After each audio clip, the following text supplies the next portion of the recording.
Hello dear students, welcome to online biology class for 2nd PUC, and let us continue the next part of sexual reproduction in flowering plants, and it is about the study of the male reproductive part of a flower called androecium.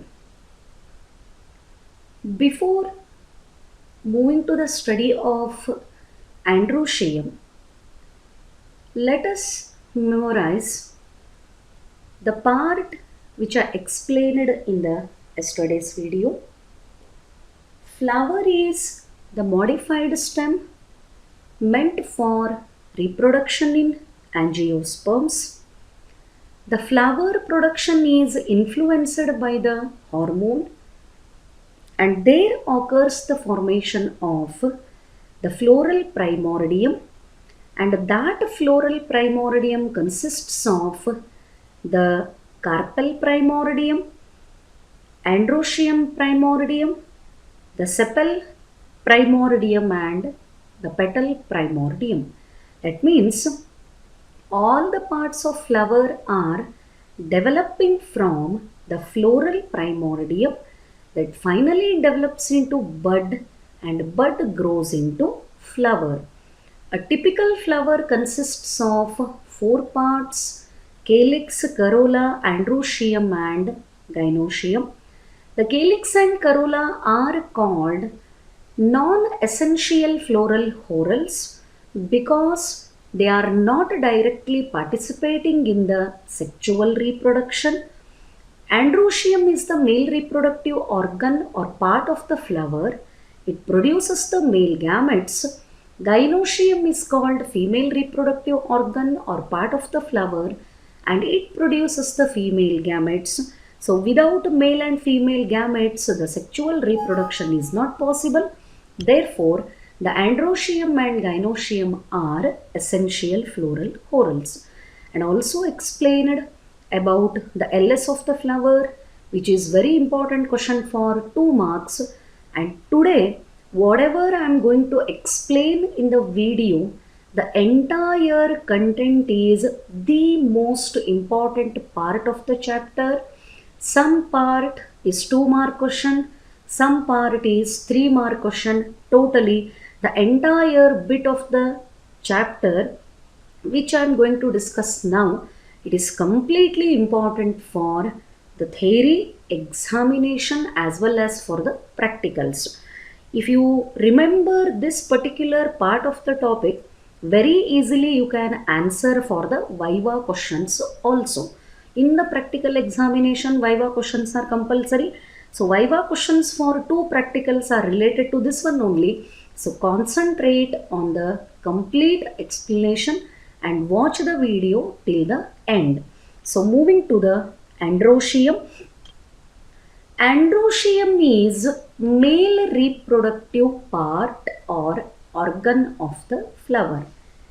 Flower ಒಳಗಿರೋಂಥ male reproductive ಪಾರ್ಟಿಗೆ ಅಥವಾ male reproductive ಆರ್ಗನ್ನಿಗೆ ಏನಂತ ಕರೀತಾರೆ?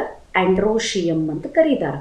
It represents the male reproductive organ or male reproductive part of the flower. Then ಏನಿರ್ತಾವ androecium ಒಳಗೆ? The androecium consists of whorl of stamens. ನಾನು ಎನ್ನೆ video ಒಳಗೆ ಹೇಳಿದೆ, whorl means arranged in the form of individual circle. ಒಂದೊಂದೇ round circular form ಒಳಗೆ parts arrange ಆಗಿರ್ತಾವ. So whorl of stamens itself is called androecium, and individual unit of the androecium is called stamen. ಒಂದು ಸ್ಟೆಮನ್ಗಳ complete ಗುಂಪಿಗೆ ಏನಂತ ಹೇಳಬೇಕು? ಆಂಡ್ರೋಶಿಯಮ್. And ಆಂಡ್ರೋಶಿಯಮ್ flower ಒಳಗೆ ಯಾವ reproductive ಪಾರ್ಟನ್ನು represent ಮಾಡ್ತದೆ? ಮೇಲ್ ರೀಪ್ರೊಡಕ್ಟಿವ್ ಪಾರ್ಟನ್ನು ರೀಪ್ರೆಸೆಂಟ್ ಮಾಡ್ತದೆ. ಆಂಡ್ರೋಶಿಯಮ್ದು ಒಂದೊಂದೇ ಪಾರ್ಟಿಗೆ ಏನಂತ ಕರೀಬೇಕು? ಸ್ಟೆಮನ್ ಅಂತ ಕರೀಬೇಕು. And the number and length of the stamen are variable in different species. ಬೇರೆ ಬೇರೆ ಫ್ಲವರ್ಗಳನ್ನು, ಬೇರೆ ಬೇರೆ ಸ್ಪೀಸೀಸ್ದ ಫ್ಲವರ್ಗಳನ್ನು ತಗೊಂಡಾಗ ಅಲ್ಲಿರೋ ಅಂಥ number and length of the stamen is not similar. ನೀವು ಪ್ರೀವಿಯಸ್ ಇಯರ್ 2 ಫ್ಯಾಮಿಲಿನ ಕಲ್ತೀರಿ. ಒಂದು Fabaceae and another is the Solanaceae, actually Liliaceae ಇತ್ತು ಕೂಡ. Arrangement of stamens is one of the characters used to classify the plant families. ಎಂಜಿಯೋಸ್ಪರ್ಮ್ಗಳನ್ನು ನಾವು classify ಮಾಡಬೇಕಾದ್ರೆ ಈ ಸ್ಟೆಮೆನ್ನದ ಕ್ಯಾರೆಕ್ಟರ್, ಫ್ಲವರ್ ಕ್ಯಾರೆಕ್ಟರನ್ನೇ ಮೇನ್ ಆಗಿ ಕನ್ಸಿಡರ್ ಮಾಡೋದು. So in that stamen character is one among them. So ಎಲ್ಲ ಸ್ಪೀಸೀಸ್ಗಳಿಗೂ ನಂಬರ್ ಆಫ್ ಸ್ಟೆಮೆನ್ ಆಗಲಿ ಲೆಂತ್ ಆಫ್ ಸ್ಟೆಮೆನ್ ಆಗಲಿ ಸೇಮ್ ಇರುವುದಿಲ್ಲ. It is varying from one species to another species. Hope this 2 points are clear. Androecium is male reproductive part. The androecium consists of whorl of the stamens. Then what is exactly that stamen? Stamen ಅಂದರೆ ಏನಿರ್ತದೆ? Stamen is individual unit of androecium. ಆಂಡ್ರೋಶಿಯಮ್ದು ಒಂದೇ ಒಂದು unit ಅಥವಾ ಭಾಗಕ್ಕೆ ಏನಂತ ಕರೀಬೇಕು? Stamen ಅಂತ ಕರೀಬೇಕು. The stamen is long and slender. The stamen consists of long and slender stalk called filament. Here in the image you can see this particular part. ನಾನೇನಿಲ್ಲಿ highlight ಮಾಡ್ಲಿಕ್ಕತ್ತೀನಿ, ಇದು ಸ್ಟೆಮೆನ್ನನ್ನು ರೀಪ್ರೆಸೆಂಟ್ ಮಾಡ್ತದೆ. ಸ್ಟೆಮೆನ್ನಿಗೆ ಕೆಳಗಡೆಗೆ ಒಂದು ತೆಳ್ಳನೆ ಲಾಂಗ್ ಸ್ಟಾಕ್ ಇರ್ತದೆ. This is called filament. The long slender stalk of the stamen is called filament, and the terminal part, tip of the stamen ige bilobed structure is present and it is called anther. So what are the 2 parts of a stamen? ಒಂದು ಸ್ಟೆಮೆನ್ ಅನ್ನು ತಗೊಂಡಾಗ ನಮಗಲ್ಲಿ 2 ಪಾರ್ಟ್ಗಳು ಸಿಗುತ್ತಾವ. ಒಂದು long slender stock called filament and another is bulged terminal part called anther. So these are the 2 distinct parts which are present in a stamen. So ಒಂದು standard stamen ಅನ್ನು ತಗೊಂಡಾಗ ಅದರೊಳಗೆ ಎಷ್ಟು part ಇರ್ತಾವು ಅಂತ ಪ್ರಶ್ನೆ ಬಂದರೆ, the standard stamen consists of 2 parts. What are those 2 parts? One is filament and another is anther. What is a filament? It is a long slender stalk of the stamen called filament, and the terminal part of the filament contains the bulged portion called anther. So these are the 2 parts which are present in a stamen, and stamen is individual unit of androecium. So each lobe of anther contains 2 theca, it is dithecus. This is the transverse section of anther. Antherನ ಅಡ್ಡಾಗಿ cut ಮಾಡಿದಾಗ, transversely cut ಮಾಡಿದಾಗ ಅದ್ರ ಒಳಗಡೆಗೆ 2 portion ಇರೋದನ್ನು, 2 lobes ಇರೋದನ್ನು ಆರಾಮಾಗಿ ನೋಡಬಹುದು. And this is called dithecous condition. The anther is 4-sided structure consisting of 4 microsporangia, 2 in each lobe. How many lobes are present? 2 lobes. Let me mark with the pen so that lobe of anther will be very clear. See, this is 1 lobe of the anther, ee kade portion, and this one is another lobe of the anther. So 2 lobe irodrindane condition ige ಏನಂತ ಕರೀತದ? ಡೈಥೀಕಸ್. Each lobe consists of 2 theca, 2 lobes are present, structure is bilobed. How many lobes are present in the anther ಅಂತ ಕೇಳಿದರೆ 2 ಲೋಬ್ಗಳು present ಇರ್ತಾವ, bilobed ಅಂತ ಹೇಳ್ತದ. and each lobe consists of 2 theca. The term used to describe angiospermic anther is nothing but dithecus. Bilobed and dithecus. These are the 2 terms used to describe anther in case of angiosperms. Then very interesting point is that ಈ 2 ಲೋಬ್ಗಳನ್ನು observe ಮಾಡಿದರೆ each lobe consists of 2 spherical shaped structure. ಎರಡೂ lobe ಒಳಗೆ, ಈ ಕಡೆ lobe ಒಳಗೆ 2, ಈ ಕಡೆ lobe ಒಳಗೆ 2, ಅಂದರೆ ಟೋಟಲ್ ಎಷ್ಟಾಯಿತು? 4 microsporangia. The circular structure present in each lobe of the anther is called microsporangia. How many lobes are present? 2 lobes. ಒಂದು ಲೋಬ್ ಒಳಗೆ ಎಷ್ಟು ಮೈಕ್ರೋಸ್ಪೊರಾಂಜಿಯಾ ಇರ್ತಾವಂತ ಹೇಳಿದೆ? 2 microsporangia. So totally number of microsporangia becomes 4. Hence, the angiospermic anther is called tetrasporangiate. Presence of 4 microsporangia. Microsporangium singular form, microsporangia it is plural form. So let us repeat the discussed part. Androecium, male reproductive part, it is represented by whorl of stamen. The stamen consists of 2 parts, long slender stalk called filament. It is having the terminal bulged portion known as anther. In angiosperms, anther is bilobed and dithecous. Each lobe of the anther contains 2 microsporangia. Therefore, the total number of microsporangia in the anther are 4. So, ಪ್ರತಿಯೊಂದು lobe ಒಳಗೆ 2 ಮೈಕ್ರೋಸ್ಪೊರಾಂಜಿಯಾ ಇರೋದ್ರಿಂದ total number of microsporangia present in the anther are 4 in number.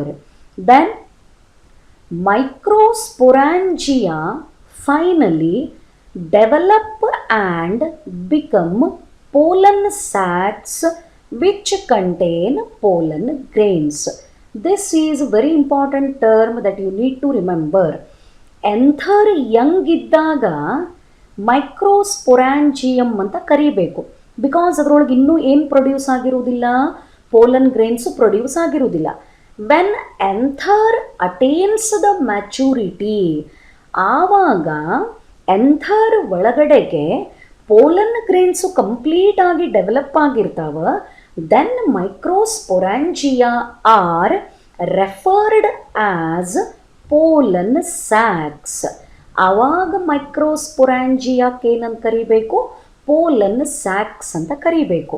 So when anther is young, the structures are called microsporangia. When anther develops completely, it contains the pollen grains. Now, microsporangia are referred as pollen sacs. Term ಏನು ಬಳಸ್ಲಿಕ್ಕತ್ತದ ಅದರ ಮೇಲೆ ನೀವು ಅರ್ಥ ಮಾಡ್ಕೋಬೇಕು. Anther contains microsporangium. It means anther is in the young condition. ಅದರೊಳಗೆ ಇನ್ನೂ ಏನು ಡೆವಲಪ್ ಆಗಿಲ್ಲ? ಪೋಲನ್ ಗ್ರೇನ್ಸು ಡೆವಲಪ್ ಆಗಿಲ್ಲ. The anther contains pollen sacs. Understood? The anther has attained the maturity and it has completed the production of pollen grains. ಎರಡೂ ಟರ್ಮ್ಗಳು ಒಂದೇ, but ಒಂದು young condition ಇದ್ದಾಗ refer ಮಾಡುವಂಥದ್ದು and another one is during the matured condition. When anther is young, it contains microsporangia. When pollen grain production is completed, the same structures are referred as pollen sacs. So these are the terms that you need to remember with reference to stamen.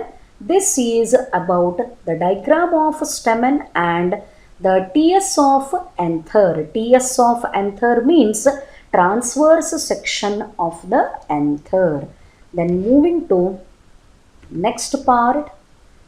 This is the very important bit of the chapter. Must and should ನೀವು practice ಮಾಡಲಿಕ್ಕೆ ಬೇಕು. Both the diagrams are very important. In the yesterday's video only I informed the topic contains many diagrams and they are very much important for the theory marks and theory preparation. So you need to make the practice of this diagram as well as this diagram. ಎರಡೂ practice ಮಾಡಬೇಕು ನೀವು. ಇವೆರಡೂ practice ಮಾಡಬೇಕು. Each diagram will be 3-mark question. Whether this is the TS of young anther, enlarged microsporangium. ಬರೀ diagram ಅನ್ನ ಕೇಳಿದರೆ it will be 3-mark question. Explanation ಕೇಳಿದರೆ it will be 5-mark question.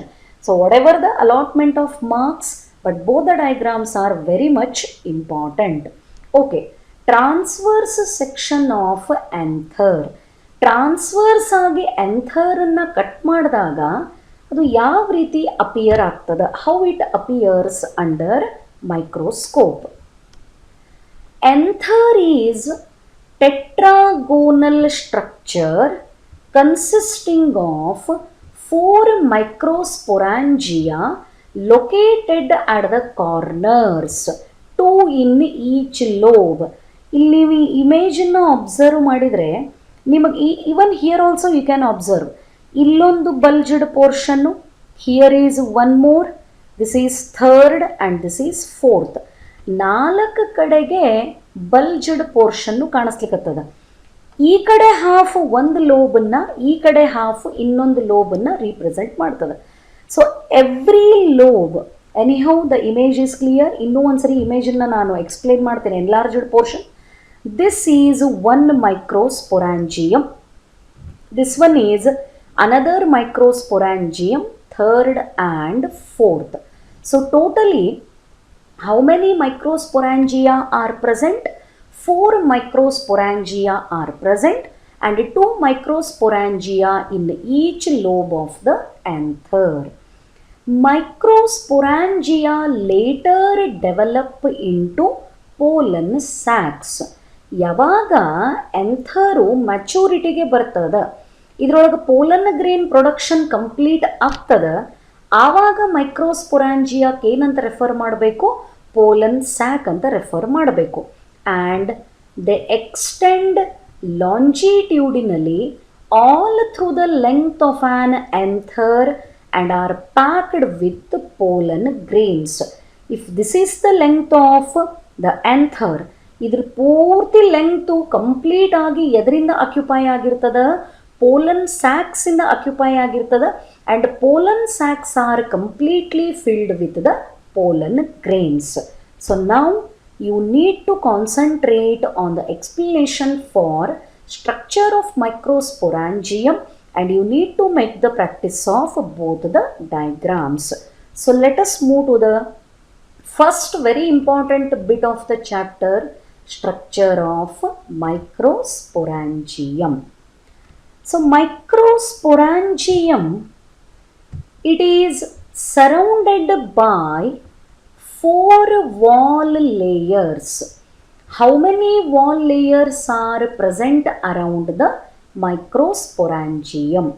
Microsporangium ಗೆ 4 wall layers, protective coverings are present. What are those? From outside to inside hogana. First one is epidermis, below that endothecium, next to that middle layers, and last one is tapetum. So these are the 4 protective coverings present around the microsporangium. How many protective coverings or wall layers are present around the microsporangium? 4 ಮೈಕ್ರೋಸ್ಪೊರಾಂಜಿಯಮ್ಗೆ ಇದೇ ಥರ arrangement ಇರ್ತದೆ. But ಇಲ್ಲಿ diagram ಒಳಗೆ ಅರ್ಥ ಆಗಲಿ ಅನ್ನೋದಕ್ಕೆ ಒಂದನ್ನು ಮಾತ್ರ ಈ ಥರ ಎನ್ಲಾರ್ಜ್ ಮಾಡಿ ತೋರಿಸಿರೋ ಅಂಥದ್ದು. Each microsporangium is surrounded by 4 wall layers. They are epidermis, outermost one, endothecium, second one below the epidermis, third is middle layer, and last one is tapetum. So these are the protective coverings present around the microsporangium. So epidermis, endothecium, both of them are single layered structure. ಅಂದ್ರೆ ಒಂದೊಂದೇ layer ಇರ್ತಾವ. But middle layers 2 to 3 layers ಒಳಗೆ present ಇರ್ತಾವ. And inner most layer is tapetum. So ಈ 4 protective ಕವರಿಂಗ್ಗಳು ಯಾವುದಕ್ಕೆ present ಅವ? They are present around the microsporangium. The outer three layers give protection and help in dehiscence of anther to release the pollen or pollen grain. Both of them are same. Pollen ಅಂತ ಬರೆದುಕೊಳ್ಳೆ ಬೇರೆ meaning ಅಂತ ತಿಳ್ಕೊಳ್ಳೋದಲ್ಲ. Pollen grain ಅಂತಾನು ಬರೀಬಹುದು, ಬರೀ pollen ಅಂತಾನು ಬರೀಬಹುದು. So first 3 layers ಏನವ? What are those? Epidermis, endothecium, middle layers. ಇವು protection ಅನ್ನು ಕೊಡ್ತಾವ ಮೈಕ್ರೋಸ್ಪೊರಾಂಜಿಯಮ್ಗೆ. Plus they help in dehiscence of anther to release the pollen grain. Dehiscence ಅಂದರೆ ಬ್ರೆಕ್ ಆಗೋದು, ಸೀಳ್ಕೊಳ್ಳೋದು ಅಂತ ಅರ್ಥ. ನಾನು ಆವಾಗಲೇ ಇದಕ್ಕಿಂತ ಮುಂಚೆ ಹೇಳಿದೆ, ಮೈಕ್ರೋಸ್ಪೊರಾಂಜಿಯಮ್ ಒಳಗೆ when pollen grain production is completed it is referred as pollen sac. ಮೈಕ್ರೋಸ್ಪೊರಾಂಜಿಯಮ್ನ ಪೋಲನ್ ಸ್ಯಾಕ್ ಅಂತ ಹೇಳಿ ಕರೀತಾರೆ. ಮತ್ತು ಪೋಲನ್ ಗ್ರೇನ್ಸ್ ಪ್ರೊಡ್ಯೂಸ್ ಆಗಿದ್ದು ಆಂಥರ್ ಒಳಗೆ ಕುತ್ಕೊಂಡ್ರೆ there is no use of production of the pollen grains. So ಏನಾಗಬೇಕು? The produced pollen grains must be released from the anther. Anther ಒಳಗೆ ಪ್ರೊಡ್ಯೂಸ್ ಆಗಿದ್ದ ಪೋಲನ್ ಗ್ರೇನ್ಸು ರಿಲೀಸ್ ಆಗಿ ಹೊರಗಡೆಗೆ ಬರಬೇಕು. Then how it is possible? It is possible only when the anther gets splitted. anther ಸೀಳ್ಕೋಬೇಕು. Anther ಸೀಳ್ಕೊಳ್ಳೋದನ್ನೇ ಇಲ್ಲಿ English ಒಳಗೆ ಏನಂತ refer ಮಾಡ್ಲಿಕ್ಕತ್ತದ? Dehiscence of anther. The epidermis, endothecium and middle layers, of course they are protective in function. Apart from that they absorb the water or moisture content. Moisture content ಅನ್ನು absorb ಮಾಡಿಕೊಂಡು they help in splitting of the anther, which is called dehiscence of anther. Then ಬಹಳನೇ important 1 mark question, the most important 1 mark question. The inner most layer tapetum. 3 layer ಆಯಿತು ಹೊರಗಡೆಯಿಂದ, but ಯಾವುದು ಉಳ್ಕೊಂತು? Tapetum ಬಗ್ಗೆ ಗೊತ್ತಾಗಬೇಕು. The tapetum nourishes developing pollen grains. What is the function of tapetum? 1 mark question. It is the nourishing tissue for developing pollen grains. Remember, the cells of the tapetum are multinucleated and the cells of the tapetum contains dense cytoplasm. tapetum the cells ಒಳಗೆ cytoplasm the content ಜಾಸ್ತಿ ಇರ್ತದ and ಒಂದಕ್ಕಿಂತ ಜಾಸ್ತಿ nucleus present ಇರ್ತದ. The reason why the cells of tapetum contain more cytoplasm because it contains the nourishing material for the developing pollen grains. Microsporangium ಒಳಗಡೆಗೆ ಬೆಳೀತಿರೋ ಹಂತ pollen ಗ್ರೇನ್ಗಳಿಗೆ ನರಿಶ್ಮೆಂಟ್, ನ್ಯೂಟ್ರಿಷನ್ಗಳನ್ನು ಪ್ರೊವೈಡ್ ಮಾಡಬೇಕು. That function is carried out by the tapetum. ಇದಕ್ಕೆ 2 question format ಮಾಡುವಂಥ chance ಅದ. Name the nourishing tissue for pollen grain. Answer is tapetum. What is the function of tapetum? It nourishes the developing pollen grains. So 2 ಆನ್ಸರ್ಗಳನ್ನು ಏನು ಕೇಳಿದರೆ ಏನು ಬರೀಬೇಕು ಅನ್ನೋದು ನೀವು ಕರೆಕ್ಟಾಗಿ ನೆನ್ಪಿಟ್ಕೋಬೇಕು. ಹೊರಗಡೆಯಿಂದ ಸ್ಟಡಿ ಮಾಡೋದಾಯಿತು. outermost epidermis, below that endothecium, middle layer, and innermost layer is tapetum. The cells of the tapetum are rich in cytoplasm or they contain dense cytoplasm with more than 1 nucleus. Then what about the central part of microsporangium? ಇಲ್ಲೇನಿರ್ತದೆ ಬೇಕಲ್ಲ? In the middle of every sporangium, this is again important. 4 ಮೈಕ್ರೋಸ್ಪೊರಾಂಜಿಯಮ್ದು middle ಒಳಗೆ there is presence of sporogenous tissue. ನೋಡ್ರಿ, ಈ sporogenous tissue ಹೊರಗಡೆಗೆ ಮೊದಲೇನದ? Tapetum. Inner to outside ಬಂದರೆ ಟೆಪೆಟಮ್ದು next ಯಾವುದದ? Middle layers. ಮಿಡಲ್ ಲೇಯರ್ಸ್ ಇಲ್ಲಿ ಮಾರ್ಕ್ ಮಾಡಿದ್ದು. Next to the middle layer is endothecium. Outermost ಕೊನೆಗೆ ಬರೋದು ಎಪಿಡರ್ಮಿಸ್.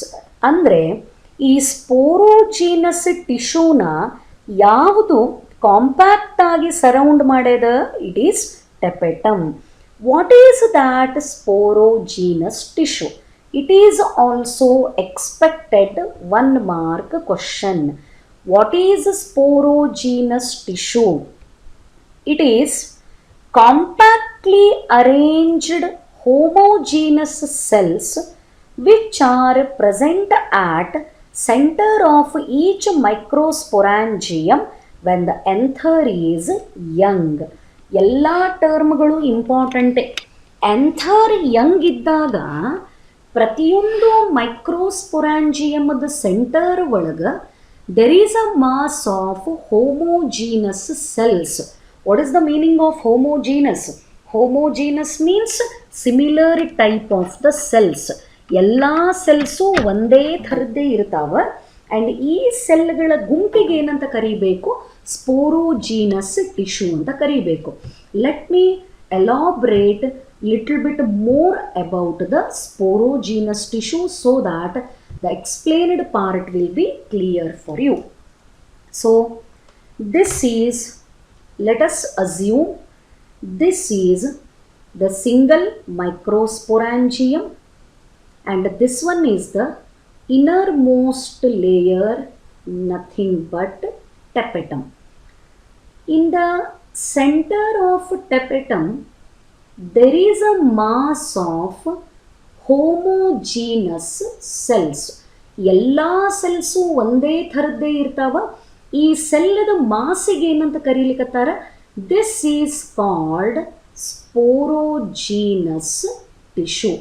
ಇದಕ್ಕೆ ಸ್ಪೋರೋಜೀನಸ್ ಟಿಶ್ಯೂ ಅಂತ ಕರೀತಾರೆ. And what is the important thing to remember? The cells of sporogenous tissue are diploid in condition. Remember, the cells which are present in the sporogenous tissue, all of them are same type. All of them are of same type. That is why here the term used to describe is homogeneous. ಒಂದೇ ಥರದ್ದು. And ಇದ್ರೊಳಗೆ number of chromosomal content ಎಷ್ಟು ಇರ್ತದೆ? The chromosomal content of this one is diploid. ಏನಂತ ಕರೀತಾರ? These diploid cells which are present in the sporogenous tissue are called MMC, that is microspore mother cells.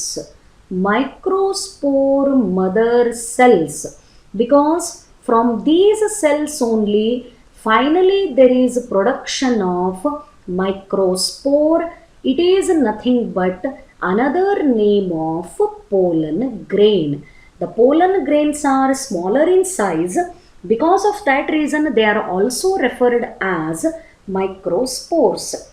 ಯಾವ ಸೆಲ್ಲಿಂದ microspore produce ಆಗ್ತದ ಆ ಸೆಲ್ಗಳಿಗೆ ಏನಂತ ಕರಿಬೇಕು? They are called microspore mother cells. The microspore mother cells are homogeneous cells. They are diploid cells located in each microsporangium at the center, and this tissue is called sporogenous tissue. ಅಂದ್ರೆ ಸ್ಪೋರೋಜಿನಸ್ tissue ಒಳಗೆ ಇರೋವಂಥ cells ಎಲ್ಲವೂ ಒಂದೇ ಥರದ್ದಿರ್ತಾವ. And they contain double set of the chromosomes. ಆ ಸೆಲ್ಗಳಿಗೆ ಏನಂತ ಕರೀತಾರೆ? MMC, microspore mother cell. ಯಾವಾಗ ಮೈಕ್ರೋಸ್ಪೋರ್ ಮದರ್ ಸೆಲ್ಸಿಂದ ಪೋಲನ್ ಗ್ರೇನ್ಸು ಪ್ರೊಡ್ಯೂಸ್ ಆಗ್ತಾವ, at that time the microsporangia are called pollen sacs. ಅಲ್ಲಿ ತನಕ ಮೈಕ್ರೋಸ್ಪೊರಾಂಜಿಯಾಕ್ಕೆ ಪೋಲನ್ ಸ್ಯಾಕ್ ಅಂತ ಹೇಳಿ ಕರೀಲಿಕ್ಕೆ ಬರಲ್ಲ. Once the microspore mother cells ಅಥವಾ the sporogenous tissue gives rise to the formation of pollen grains, after that process the microsporangia are referred as the pollen sacs. So this is about the structure of microsporangium, and here is the complete enlarged image of the explained part. ಇಲ್ಲಿ ಎರಡು ಡಯಾಗ್ರಾಮ್ಗಳನ್ನು ನೀವು separate ಆಗೇ practice ಮಾಡಬೇಕು. and each diagram is 3 mark question. ಎರಡು diagram individually 3 mark question. So ಇಲ್ಲಿ first diagram ಏನದಲ್ಲ, this one is the T S of young anther. ಈ ಡಯಾಗ್ರಾಮಿಗೆ T S of young anther ಅಂತ ಕರೀತಾರೆ. ಹೆಂಗೆ ನೆನ್ಪಿಟ್ಕೋಬೇಕು, ಯಂಗ್ ಎಂಥರ್ ಅಂದ್ರೆ ಎಲ್ಲೂ ಇದು ಎಪಿಡರ್ಮಿಸ್ ಕಟ್ ಆಗಿರುವುದಿಲ್ಲ, ಕಂಪ್ಲೀಟ್ ಇರ್ತದೆ ಎಪಿಡರ್ಮಿಸ್ಸು. ಆ್ಯಂಡ್ ಇದನ್ನೇನು ಮಾರ್ಕ್ ಮಾಡಿ ತೋರಿಸೋ ಅಂಥದ್ದಿಲ್ಲ, not necessary to highlight this one. ಇದೇನೂ ತೋರಿಸ್ಲಾರ್ದೆ ಇದು ಕಂಪ್ಲೀಟ್ ಸ್ಟ್ರಕ್ಚರ್ನ ಡ್ರಾ ಮಾಡಿದರೆ that will carry 3 mark. And in the centre here is connective. Sporogenous tissue ಇದ್ದುಕೊಂಡು ಎಲ್ಲೂ ಇದು ಕಟ್ ಆಗಿರಲಿಲ್ಲ, ಔಟರ್ ಮೋಸ್ಟ್ ಎಪಿಡರ್ಮಿಸ್ ಅಂದರೆ it is T S of young anther. ಮತ್ತು ಈ ಕಡೆದ್ದೇನು, this diagram represents enlarged weave of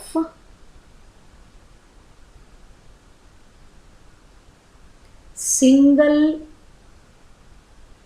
microsporangium. Enlarged weave of single microsporangium.